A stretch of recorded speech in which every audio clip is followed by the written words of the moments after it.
Hello future doctors. तो यार देखिए, आपकी काउंसलिंग स्टार्ट होने वाली है। तो आज हम बात करने जा रहे हैं यूपी आयुष काउंसलिंग में कौन कौन से डॉक्यूमेंट रिक्वायर्ड हैं। तो यूपी आयुष काउंसलिंग जो 2024 की होने वाली है, इसमें आपका सबसे पहला डॉक्यूमेंट जो है, आपके पास 10th का मार्कशीट होना चाहिए, ओरिजिनल कॉपी भी होना चाहिए, आप इसका फोटो स्टेट भी रख सकते हैं अलग से।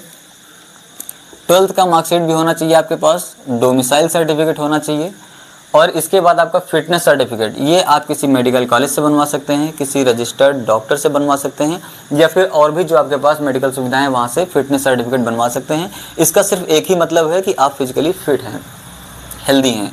और माइग्रेशन सर्टिफिकेट ये आप बनवा लीजिए, क्योंकि माइग्रेशन सर्टिफिकेट जो होता है, जब आप इंटर करके बाहर जाते हैं तो आपके पास वहाँ पे टीसी मिलती है, टीसी को ही बोलते हैं माइग्रेशन सर्टिफिकेट। और इनकम सर्टिफिकेट आप बनवा लीजिए। जो भी चीज़ें यहाँ पर है, इनकम सर्टिफिकेट ये सब आपका जो है अपडेटेड होना चाहिए, रिसेंट का होना चाहिए। तो इनकम सर्टिफिकेट बनवा लीजिए, और ना हो तो आप अप्लाई कर दीजिए, ताकि ज़रूरत पड़ने से पहले आपके पास सारे डॉक्यूमेंट इकट्ठा हो जाएं। नीट का एडमिट कार्ड बहुत ही संभाल के रखना है। नीट का एडमिट कार्ड आपके पास होना चाहिए। नीट का स्कोर कार्ड, जो आपका स्कोर कार्ड आया था, उसकी कॉपी आपके पास होनी चाहिए। और उसके बाद यहाँ पर देखते हैं कि आधार कार्ड या फिर वोटर आईडी कार्ड, आईडी के तौर पे आपके पास दोनों में से कोई एक या फिर दोनों आप रख लीजिए, काम लगता है इनका।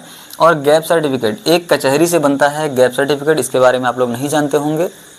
जब आप एडमिशन लेने जाएंगे तो वहाँ पर आपसे गैप सर्टिफिकेट मांगा जाएगा कि आपने मान लीजिए किसी भी ईयर में इंटर पास किया है, उसके बाद आपने तैयारी करी है, उस दौरान आपने कोई भी कोर्स नहीं किया है, तो वो आपका गैप माना जाता है। तो उस गैप का एक सर्टिफिकेट बनता है, जो कि कचहरी से बनता है। आप 150 रुपये 150 रुपये दे करके कचहरी से बनवा सकते हैं gap certificate.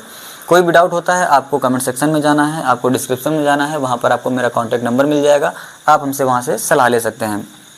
Application conformation page, जब आपने नीट का फॉर्म भरा था तो वहाँ पर आपको एक कन्फर्मेशन पेज मिला होगा। उस कन्फर्मेशन पेज में आपको देखा होगा सारी डिटेल रहती है, तो वो आपका पूरा पेज आपके पास होना चाहिए।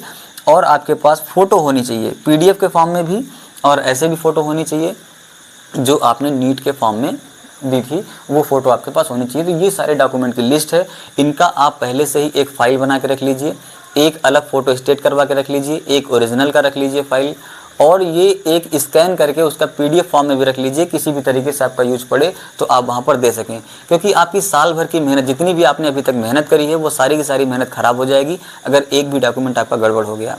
चाहे काउंसलिंग ऑल इंडिया कोटे से हो, चाहे आपका यूपी स्टेट से हो या फिर किसी भी स्टेट से हो, लेकिन डॉक्यूमेंट जो वेरिफिकेशन होता है, ऑनलाइन जो रजिस्ट्रेशन होता है, वो सभी में होता है। उसमें किसी एक में भी अगर आपका कोई भी डॉक्यूमेंट गड़बड़ होता है तो आप काउंसलिंग से बाहर हो जाएंगे। इस तरीके से बहुत सारी समस्याएं आती रहती हैं। तो वो कई सारे बच्चे हर बार अपना जो है सपना ऐसे ही उनका ख़राब हो जाता है, वो बेचारे काउंसलिंग में पार्टिसिपेट नहीं कर पाते हैं। तो ये सब चीज़ें आपके हाथ में है, आप अभी से अपना तैयार कर लीजिए।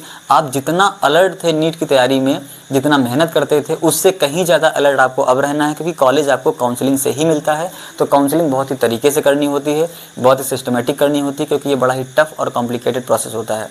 और आपको कोई भी इन्फॉर्मेशन चाहिए, कोई भी जानकारी चाहिए, आप जो है कमेंट कर सकते हैं, या फिर आप कॉन्टैक्ट भी कर सकते हैं। आपको व्हाट्सएप नंबर दिया गया है डिस्क्रिप्शन बॉक्स में। कोई भी जानकारी आपको चाहिए तो कमेंट कर लीजिएगा, कॉन्टैक्ट कर लीजिएगा। Thank you.